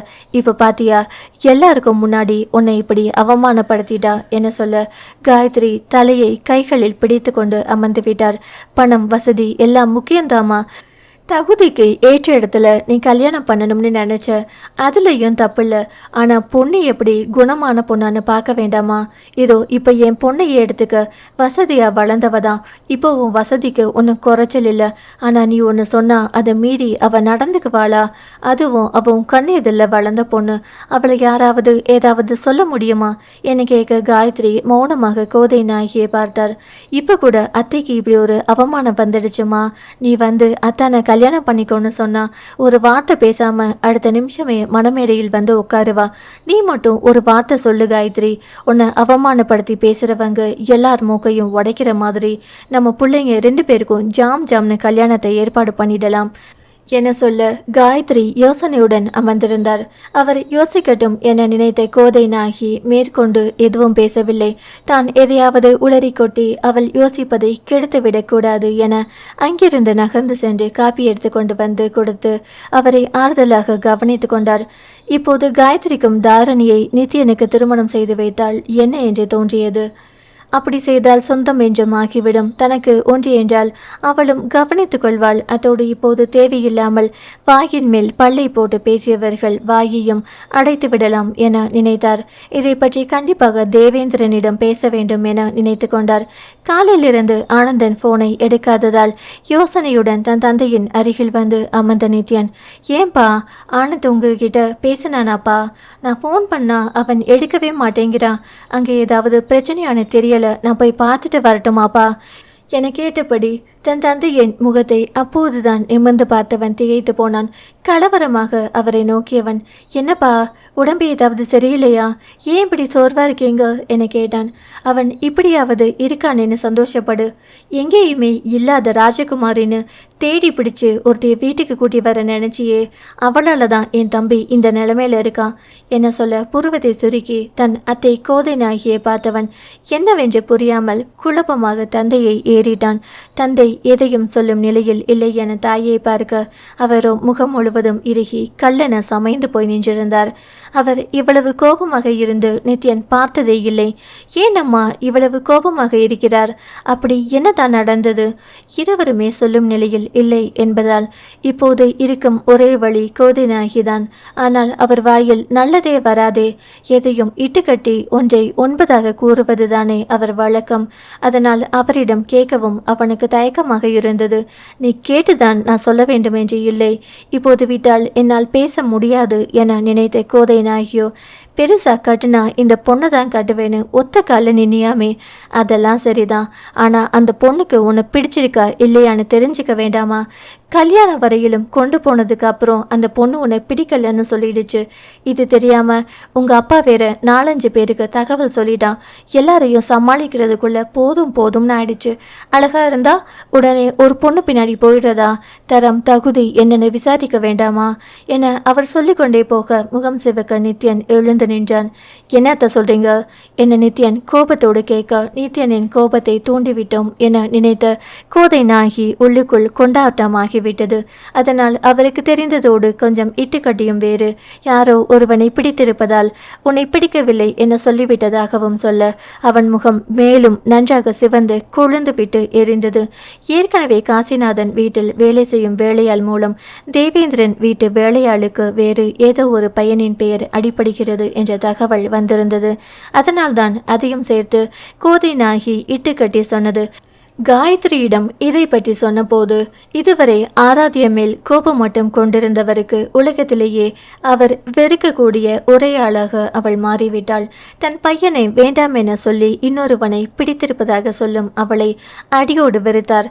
அப்படி தன் பையனிடம் இல்லாதது அவனிடம் என்ன இருக்கிறது என கேட்க வேண்டும் போல தோன்றியது. இருந்தாலும் அவளை அடியோடு தன் வீட்டினர் அனைவரும் மறந்தாக வேண்டும். அதற்கு உடனடியாக தாரணியோடு கல்யாண ஏற்பாடு செய்ய வேண்டும் என நினைத்தார். கோபமாக எழுந்த நித்யன், அம்மா அப்பா நான் கொஞ்சம் வெளியே போயிட்டு வரேன் என வேகமாக வெளியேற அவன் எங்கே போகிறான் என தெரிந்த தேவேந்திரன் அவ்வளவு நேரம் இல்லாமல் அப்போதுதான் சுயநினைவை அடைந்து பதறி, தம்பி நித்யா என அவனை தடுக்க பார்க்க அதற்குள் அவன் காரில் ஏறி வேகமாக காரை கிளப்பியிருந்தான். கோதைநாயகி அவரிடம் குறுக்கே வந்து, போகட்டும் விடுங்கண்ணா, நாம சொன்னா வயசுக்குள்ளாரில் நம்ம மேலதான் கோபம் வரும். அங்க போனா அந்த பொண்ணு எப்படியும் ஒத்துக்காது. போது அது பேசுகிற பேச்சில் கண்டிப்பாக நம்ம தம்பி அவளை மறந்துடுவான், மனசு மாறியும் வருவான் என சொல்ல தேவேந்திரன் அமைதியாக விட காயத்ரிக்கு அதுதான் சரி எனப்பட்டது. என்ன சொல்லி நித்யனை சமாளிப்பது என தெரியாமல் யோசித்து கொண்டிருந்த ஆனந்தன் முன்னால் நித்யன் கோபத்துடன் வந்து நின்றான். அத்தியாயம் 20. அதிவேகமாக காரை செலுத்தி ஆராத்யாவின் வீட்டுக்கு வந்திருந்த நித்யன் அதே வேகத்தில் கிரீச் என்ற சத்தத்துடன் காரை நிறுத்தினான். அவன் வந்த வேகத்தையும் காரை நிறுத்திய சத்தத்திலுமே யார் வருகிறது என அறிந்த ஆனந்தன் தான் அவனிடம் பேசிக்கொள்வதாக சொல்லி தாய் தந்தையை அவர்களது அறைக்குள் அனுப்பிவிட்டு வெளியே வந்தான். நித்யன் அவனின் முகத்தை கூட சரியாக பார்க்காமல், உன் தங்கச்சி கிட்ட பேசணும், போகலாமா என கேட்க ஆனந்தன் எதுவும் பேசாமல் சரி என தலையாட்டினான். நேராக அவளது அறைக்கு நாளை தாவலில் படியேறி மேலே வந்தவன் அறை கதவை தட்ட ஆராத்யா சோர்வுடன் கதவை திறந்தாள். அவனை பார்த்ததும் திகைப்புடன் இருக்க, நான் உள்ள வரலாமா, உன்கிட்ட கொஞ்சம் பேசணும் என கேட்டான். அவள் என்ன சொல்வது என தெரியாமல் இன்னமும் அவனை பார்த்து திகைத்தபடி நிற்க அவளை தள்ளி கொண்டு உள்ளே வந்து கதவை சாத்தினான். அவனின் அந்த செயல் அவளுக்கு கோபத்தை வரவழைக்க இப்போது அவனின் மேல் இருந்த எல்லா கோபமும் ஞாபகம் வந்தது. இவனால் தானே எல்லோரிடமும் கெட்ட பெயர் வாங்கி கொண்டு தன்னை நேசித்த தன் குடும்பமே வெறுக்கும் அளவு நிலைமை இப்படி தலைகீழாக ஆகியிருக்கிறது. இப்போது எதற்கு வந்தான், அதுதான் பிடிக்கவில்லை என்று சொல்லியாகிவிட்டது. இன்னும் இங்கே என்ன கலாட்டா நடக்கிறது என பார்த்து ரசிக்கலாம் என்று வந்தானா என நினைத்தாள். ஆராத்யா அமைதியாக நின்றிருக்க, என்னை ஏன் உனக்கு பிடிக்கல என நித்யன் நேரடியாக கேட்டான். அவன் நேரடியான கேள்வியில் சற்று திணறினாலும் அது எனக்கு உங்களை பார்த்தா பயம் என சொன்னாள். எதனால பயம் என அவளை கூர்மையாக பார்த்தவாறு கேட்டான். அவள் தன் காரணம் சொல்ல, என்னோட விளையாட்டுல இதெல்லாம் சகஜம்தான், ஆனா இதெல்லாம் ஒரு காரணமா வச்சு என்னை பிடிக்கலன்னு சொல்றியா என கேட்டான். அது உங்க விளையாட்டாக இருக்கலாம், ஆனா என்னமோ உங்களை பார்க்கும் போதெல்லாம் அது மட்டும்தான் எனக்கு ஞாபகம் வருது. உங்க கூட கல்யாணம் வரையிலும் என்னால யோசிக்கவே முடியல என சொன்னாள். சின்ன பிள்ளைத்தனமாய் என்ன பேச்சுது? ஃபுட்பால் விளையாடுறவங்க எல்லாம் வீட்டில் வந்து ஃபுட்பால் தான் விளையாடிக்கிட்டு இருப்பாங்களா? அதுபோல் பாக்ஸிங் ஒரு கேம், அவ்வளவுதான். அங்கே சண்டை முடிஞ்சு வீட்டுக்கு வந்ததும் நாங்கள் நார்மலான மனுஷங்க தான் என சொன்னான். ஆனால் நீங்கள் நார்மலாகவும் அதே மாதிரி சண்டை போட்டுக்கிட்டு தானே இருக்கீங்க, அதுதான் ஊட்டியில் பார்த்தேனே என்ன சொல்ல அவன் முகத்தில் நன்றாக கோபம் தெரிந்தது. அவங்க என்ன செஞ்சாங்க, எதனால் நான் கோபப்பட்டேன், எதுவுமே தெரியாம நான் கோபப்பட்டதை மட்டும் தப்பு சொல்றியே. அப்படின்னா தப்பு ஏன் மேலே இல்லை, உன் பார்வையில தான் இருக்கு. என்ன ஆரம்பத்திலிருந்தே உனக்கு பிடிக்காது, அதனால தான் நான் செய்கிறதெல்லாம் உனக்கு தப்பாகவே தெரியுது என கோபத்தோடு பேசினான். அப்படியெல்லாம் ஒருத்தவங்க மேலே வீண் பழி போட வேண்டிய அவசியம் எனக்கு கிடையாது என ஆராத்யாவும் அதே கோபத்தோடு பதில் சொன்னாள். அப்போ அங்கே என்ன நடந்துச்சுன்னே தெரியாம ஏன் மேலே பழி போடுறத நான் என்னென்ன சொல்றது என நித்யன் கேட்டான். இருவரும் ஒருவரை ஒருவர் முறைத்து கொண்டு நிற்க கடைசியில் ஆராத்யா தான் வேறு புறம் பார்வையை திருப்பிக் கொண்டாள். சரி, என்னை பிடிக்கலன்னு சொல்றதுக்கு இதை தவிர வேற என்ன காரணம் இருக்கு, அதை சொல்லு என கேட்டான். வேற காரணமா? அதற்கு நான் எங்கே போவேன்? இப்போதே அவனை பிடிக்கவில்லை என்று நான் சொல்லவில்லையே. திருமணம் செய்யும் அளவுக்கு அவனை பற்றி யோசிக்கவில்லை என்று தான் சொன்னேன். அதற்கு இரவிலிருந்தே இதை பற்றியே யோசித்ததால் கனவில் கூட அவன் முகம்தான். அப்படி இருக்க வேறு காரணத்தை எங்கே என்று போய் தேடுவாள். ஆனால் ஏதாவது சொல்லி இப்போதைக்கு இந்த கல்யாணத்தை தடுத்து நிறுத்தியாக வேண்டும். இந்த குழப்பமான மனநிலையோடு திருமணம் செய்து கொண்டாள். தன்னால் நிச்சயம் சந்தோஷமாக இருக்க முடியாது என நினைத்தாள். நல்ல வேளையாக அவள் காரணத்தை தேடும் முன் அவனை எடுத்து கொடுத்தான். உனக்கு வேற யாரையாவது பிடிச்சிருக்கா? ஒருவேளை என யோசனையுடன் பார்த்தவன், அந்த பல்லவனையா என கேட்டான். பல்லவனையா என ஆச்சரியத்துடன் நினைத்து பார்த்தவள் அண்ணனிடம் கூட கோபத்தில் தான் அப்படி சொன்னாலே தவிர மற்றபடி அவனை பற்றி அந்த அளவு அவள் நினைத்ததே இல்லை. இப்போதைக்கு இவனை சமாளிப்பதற்கு பல்லவனை விட்டால் வேறு வழியே இல்லை. இல்லையென்றால் இவன் விடமாட்டான். அத்தோடு இவன் மறுபடி தன்னை தேடி வராமல் இருக்க வேண்டும் என்றால் வேறு ஒருவனை பிடித்திருக்கிறது என சொல்ல வேண்டும். இவனைப் போல முரட்டுத்தனம் கொண்ட ஒருவனை தன் இணையாக எப்போதுமே நினைத்து பார்க்க முடியாது. ஒரு முடிவுடன் நித்யனை நிமிர்ந்து பார்த்த ஆராத்யா, ஆமாம், அவரை தான் பிடித்திருக்கிறது, அவரை தான் திருமணம் செய்ய போகிறேன் என சொல்ல நித்யனின் முகம் அவமானத்திலும் வேதனையிலும் வலியிலும் வெகுவாக மாறி போய்விட்டது. அவனது முகத்தை பார்த்த ஆராத்யா கூட ஒரு நிமிடம் அதிர்ந்து போனாள். இவ்வளவு தூரம் வலியோடு பார்வை பார்க்க வேண்டிய அவசியம் என்ன? இந்த பார்வையை தன் வாழ்நாளில் எப்போதேனும் மறக்க முடியுமா? என்ன பார்வை இது என நினைத்தவளுக்கு உள்ளுக்குள் திடுக்கென்று இருந்தது. அதற்கு மேல் அவன் ஒரு வார்த்தை கூட பேசவில்லை. உடனே வெளியேறிவிட்டான். ஆனால் அந்த பார்வை எதுவும் பேசாமல் வேகமாக வெளியேறி செல்லும் நித்யனை பார்த்த ஆனந்தனுக்கு என்ன செய்வது என்றே தெரியவில்லை. இப்போதைக்கு அவனை யாராலும் சமாதானப்படுத்த முடியாது. அவன் மனக்காயம் ஆறட்டும், 2 நாள் கழித்து நேரில் சென்று பார்க்கலாம் என்று நினைத்தான். நேராக வீட்டுக்கு வந்து நித்யனின் முகம் பொலிவிழந்து வாடி சோர்ந்து களையிலிருந்து காணப்பட பெற்றவர்களுக்கு மனம் தாழவில்லை. 2 நாள் முன்னால் எப்படி ஆனந்தமாக பேசிவிட்டு போனான். அவனை பார்த்து எப்படி பூரித்து போனார்கள். தங்கள் கண்ணே மகனுக்கு பட்டுவிட்டதோ என எண்ணி உள்ளுக்குள் நொந்து கொண்டார்கள். எவ்வளவு ஆசையாய் ஆரம்பித்த திருமண பேச்சு இப்போது ஒவ்வொருவருக்கும் ஒவ்வொரு விதமான வழியை கொண்டு வந்திருந்தது. நேராக தன் அறைக்குள் சென்ற நித்யன் கதவை அடைத்து கொண்டான். அங்கிருந்த தனி அறைக்குள் சென்றவனுக்கு அழுகை வெடித்து கிளம்பியது. கீழே இருக்கும் தன் பெற்றவர்கள் பார்த்தால் ரொம்பவும் வருத்தப்படுவார்கள் என முடிந்தவரை அடக்கி கொண்டு மேலே தனது அறைக்கு வர அதற்கு மேல் முடியவில்லை. ஏன் ஆறுமா, என்ன உனக்கு பிடிக்கல? நான் என்ன அவ்வளவு மோசமானவனா? உன் பார்வையில அப்படிதான் தெரிகிறேனா?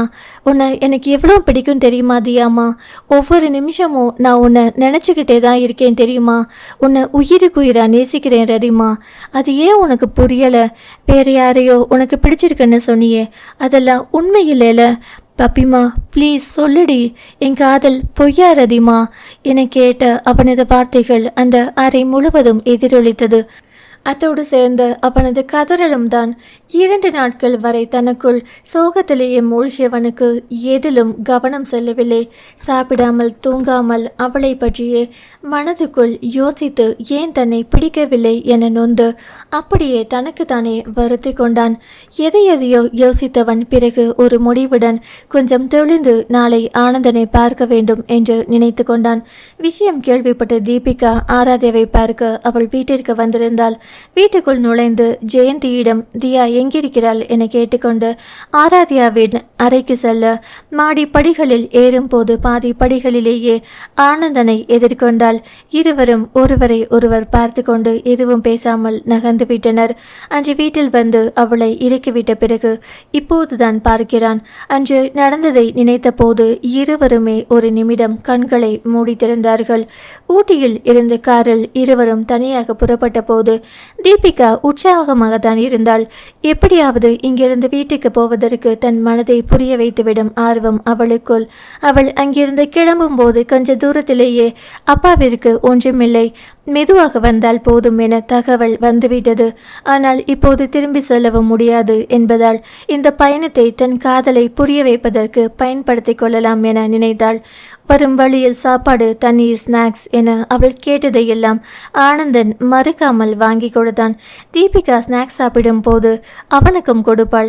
கார் ஓட்டி கொண்டிருக்கும் போது எப்படி சாப்பிடுவேன் என ஆனந்தன் கடுக்கடுக்க அவன் வாயருகில் ஸ்நாக்ஸை நீட்ட முதலில் ஆனந்தன் அவளை பார்த்து குழப்பம் அடைந்தான். என்ன இது, இப்படியெல்லாம் நடந்து கொள்கிறாள்? இவளை நான் எப்போது ஊட்டி விட சொன்னேன் என கடுப்புடன் வேண்டாம் என தலையாட்டினான். இதே போல ஒவ்வொரு நிகழ்விலும் ஆனந்தனிடம் தீபிகா அதிக உரிமை எடுத்தது அவனுக்கு எரிச்சலை வரவழைத்தது. அப்பா உடம்பு சரியில்லாமல் இருக்கிறார், எப்படி இவளால் இவ்வளவு குதூகலமாக இருக்க முடிகிறது என்ற கோபம் வேறு அவனுக்கு. ஓரளவுக்கு பொறுமையாக வந்தவன் அதற்கு மேல் முடியாமல் பேசாமல் வருகிறாயா இல்லையா என அதட்டி அடக்கிவிட்டான்.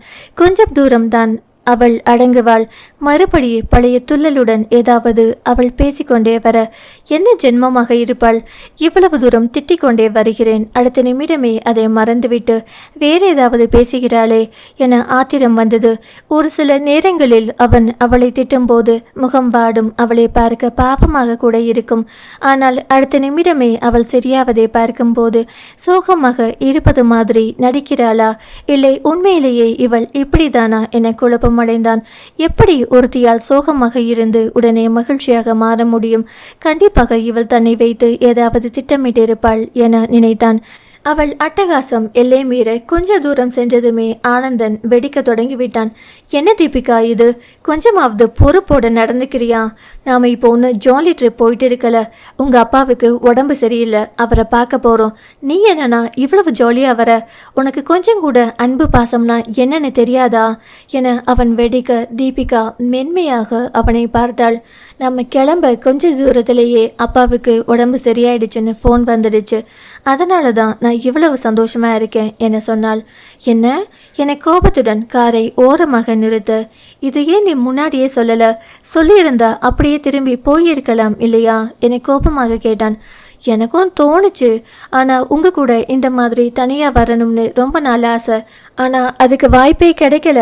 சரி இன்னைக்கு கிளம்பிட்டோம், அப்படியே உங்கள் கூட போவோம்னு நினச்சேன், அதனால தான் என தெரிந்தாள். அறிவில்லையா தீபிகா உனக்கு? இதில் சிரிப்பு கூட வருதா? அங்கே தியாவை தனியாக விட்டுட்டு வந்திருக்கேன், நீ என்னடானா கூலா உன் கூட தனியாக வரணும்னு இப்படி செஞ்சேன்னு சொல்கிற? முதல்ல நீ எதுக்கு என் கூட தனியாக வரணும் என ஆனந்தன் ஏகத்துக்கும் எகிரி குதித்தான். உன் கேள்விக்கு ஒன்று நான் பதில் சொல்கிறேன். முதல்ல நம்ம தனியாக போக நினச்சதுக்கு காரணமே அவங்க 2 பேரையும் தனியாக விட்டால் ஒருத்தர் புரிஞ்சுப்பாங்கன்னு தான் என சொல்லி நிறுத்தினாள். ஆனந்தனும் அதை யோசித்தவன் புன்னகையுடன், ஆமால நானும் அதுக்காக தான் கிளம்புனேன், சுத்தமாக அதை மறந்துட்டேன், ஏதோ உன் மேலே இருந்த கோபத்தில் பேசிட்டேன், சாரி தீபிகா என சிரித்தான். அவன் புன்னகையை காதலுடன் பார்த்திருந்தவள், இன்னும் உன்னோட 2வது கேள்விக்கு நான் பதில் சொல்லலையே என புன்னகையுடன் சொல்ல, என்ன கேள்வி என அவன் யோசனையுடன் தீபிகாவை பார்த்தான். அதுதான் உங்கூட எதுக்கு தனியாக வரணும்னு நினைச்சேன்னு கேட்டியே என அவள் எடுத்து கொடுக்க ஆனந்தன் குழப்பமாக அவளையே பார்த்தான். ஏன்னா எனக்கு இப்போ மட்டும் இல்லை, வாழ்க்கை பூரா உன் கூட தனியாக வரணும்னு ஆசை, அதனால தான் என சொல்ல அவள் என்ன சொல்ல வருகிறாள் என புரியாமல் ஆனந்தன் திகைத்து விழித்தான். என்ன புரியலையா? நீ தான் டியூப்லைட் ஆச்சே என மெலிதாக சிரித்தவள், எனக்கு உன்னை ரொம்ப பிடிச்சிருக்கு நந்து, நீ உன் தங்கச்சி மேலே வச்சிருக்கிற பாசம்தான் முதல்ல எனக்கு பிடிச்சது, அப்புறம் அது அப்படியே காதலாக மாறிடுச்சு, கண்டிப்பாக உனக்கு வரப்போகிற பொண்ணையும் நீ நல்லா பார்த்துப்பேன்னு தோணுச்சு, அதனால தான் உன்னை நேசிக்க ஆரம்பிச்சேன் என புன்னகையுடன் சொல்லி முடித்தாள். ஆனந்தன் சிறிது நேரம் மௌனமாக இருந்தான். பிறகு அவன் என்ன நினைத்தானோ எங்கோ பார்வையை பதித்து, நான் கண்டிப்பாக எனக்கு வரப்போகிறவளை நல்லா பார்த்துப்பேன் தீபிகா, ஆனால் அது நீ இல்லை, எப்பவுமே உனக்கும் எனக்கும் ஒத்து வராது, உனக்கு எந்த புள்ளியில் என் மேலே காதல் வந்ததுன்னு தெரியல, ஆனால் எனக்கு உன் மேலே சின்ன வயசுலேருந்தே வெறுப்பு தான் அதிகமாக இருக்கு, அது எப்பவும் காதலாக மாற வாய்ப்பே இல்லை என தன் மனதில் இருந்ததை தயங்காமல் சொன்னான். தீபிகா எதுவும் பேசவில்லை. எனக்கு தெரியும் நந்து, உங்களுக்கு என் மேலே காதல் இல்லை, ஆனால் உங்கள் மனசு மாறுற வரைக்கும் நான் காத்திருப்பேன் என சொன்னவள் அவன் யோசிக்க முன்னே சட்டென்று அவன் கன்னத்தில் இதழ் பதித்து விட்டாள். கோபத்துடன் அவளை முறைத்தவன், எவ்வளவு திமிர் இருந்தால் இப்படி செய்திருப்பாள் என்ற ஆத்திரத்தில் ஓங்கி அரைந்து விட்டான். சே, நீ எல்லாம் ஒரு பொண்ணா? ஒன்று போய் நல்ல பொண்ணுன்னு நினைச்சேனே, என்ன சொல்லணும், உன் புத்தியை காமிச்சிடல, உன்கிட்ட எல்லாம் அளவோட பழகாதது என் தப்பு தான், இனி என் மூஞ்சில கூட முழிக்காத, இல்லைனா நான் கொலகாரனா மாறிடுவேன் என சொன்னவன் அதன் பிறகு அவள் புறம் கூட திரும்பவில்லை. அவன் பேசியதிலேயே அதிர்ச்சியடைந்தவள் அதற்கு மேல் அவனிடம் பேச முயற்சிக்கவில்லை. ஆனால் தன் காதலை இவ்வளவு கேவலமாக காலில் போட்டு மிதித்து விட்டானே என்ற எண்ணத்தில் கண்களில் வரும் நீரை மட்டும் அவளால் கட்டுப்படுத்தவே முடியவில்லை. தன் கண்ணீரால் அவனை கவர முயற்சிக்காமல் வேறு புறம் திரும்பி கண்ணை துடைத்து கொண்டாலும் அது ஆனந்தனின் கண்ணில் பட்டுக்கொண்டுதான் இருந்தது. அதிகமாய் பேசிவிட்டோமோ என நினைத்தாலும் இவளுக்கு இப்படி பேசினால்தான் புத்தியில் உரைக்கும் என நினைத்தவன் அவளை சமாதானப்படுத்த முயற்சிக்கவில்லை. தீபிகாவை அவள் வீட்டில் சென்று இறக்கிவிட்டதும் சோர்வுடன் நடக்க முடியாமல் நடந்து சென்றவளை பார்த்தபோது ஆனந்தனுக்கு குற்ற உணர்வில் கொஞ்சம் மனம் குறுகுறுக்கத்தான் செய்தது. நினைவில் இருந்து மீண்ட தீபிகா நேராக ஆராத்யாவின் அறைக்கதவை சென்று தட்ட, இதோ வர என்று தீனமான குரலில் சொல்லிவிட்டு ஆராத்யா வந்து கதவை திறந்தாள். இந்த 2 நாட்களில் எவ்வளவு தூரம் அழ முடியுமோ அழுது, வருத்தப்பட முடியுமோ வருத்தப்பட்டு அவள் உடைந்து போயிருந்தாள். அவளை பார்த்ததும் தன் பிரச்சனை பின்னுக்கு தள்ளப்பட, ஐயோ என்ன தியா இது என தீபிகா ஓடி வந்து அவளை அணைத்து கொண்டாள். தியாவும் தீபிகாவை அணைத்து கண்ணீர் உகுத்தவள் வெகு நேரம் கழித்து கொஞ்சம் இயல்புக்கு திரும்ப பால்கனி பக்கத்தில் இருந்த சேரில் இருவரும் அமர்ந்தார்கள். ஏன் தியா, நித்யனை வேண்டாம்னு சொன்ன என தீபிகா ஆரம்பிக்க, நீயுமா என்பது போல அவளை பார்த்த ஆராத்யா, ப்ளீஸ் தீபி, நீயும் அதையே ஆரம்பிக்காத. 2 நாளா வீட்டில் உள்ளவங்க தான் என்னை டார்ச்சர் பண்ணுறாங்கன்னா நீ கூட என்கிட்ட அதையே பேசணுமா என அவள் மீண்டும் கண்ணீர் வடிக்க தயாராக தீபிகா சுதாரித்து கொண்டாள். சரிடி, நான் அதை பற்றி கேட்கல. ஆனால் ஏன் இப்படி ரூம்குள்ளேயே உட்காந்துருக்க? வெளியில் கூட வரலையாமே ஆன்ட்டி சொன்னாங்க என்னை கேட்டாள். எங்கடி வரது? வெளியில் வந்தாலே ஏதோ குற்றவாளியை பார்க்குற மாதிரி எல்லாரும் பார்க்குறாங்க. அதுக்கு பயந்து தான் நான் வெளியிலேயே போகலை. நான் என்னடி தப்பு செஞ்சேன்? எல்லாத்துக்கும் காரணம் அந்த நித்யன்தான். அவன் மட்டும் என்ன பொண்ணுன்னு கேட்டு வரலனா இவ்வளோ பெரிய பிரச்சனையே வந்திருக்காது. என் வீட்டிலேயே என்னை எதிரியா மாத்திட்டான். என்னை கோபமாக திட்டிக் கொண்டிருந்தாள். உனக்கும் உன் அண்ணனுக்கும் உண்மையான காதல் எப்போதுமே புரியாது தியா. உங்க மேல உயிரையே வைத்த பாவத்துக்கு நாங்க தான் தினம் தினம் நொந்து சாகணும் என முணுமுணுத்தவள் இவளுக்கு நித்யன் இவளை காதலிப்பது பற்றி தெரியாது போல என்பதையும் குறித்து கொண்டாள். சரிடி, அதையே எவ்வளவு நாள் பேசிக்கிட்டே இருக்க போற? உனக்கு தான் கல்யாணத்துல விருப்பம் இல்லைன்னு சொல்லிட்ட. எல்லாரும் தான் அதுக்கு ஒத்துக்கிட்டாங்களே, அப்புறம் என்ன? இப்படியே இருந்து என்ன ஆக போகுது? மேற்கொண்டு என்ன செய்யலாம்னு இருக்க என தீபிகா கேட்டாள். இங்கே இருந்தா என்னை பார்க்க இவங்க எல்லாருக்கும் என் மேலே கோபம் தான் அதிகமாகும். அண்ணன் ஃபாரின் யூனிவர்சிட்டிக்கு ஒரு அப்ளிகேஷன் போட சொன்னா இல்லையா? அங்கேருந்து மெயில் வந்திருக்கு, அதில் ஜாயின் பண்ணலாம்னு இருக்கேண்டி. கொஞ்ச நாள் இவங்களை விட்டு பிரிஞ்சிருந்தது தான் எல்லாருக்கும் நல்லது என ஆராத்யா சொன்னாள்.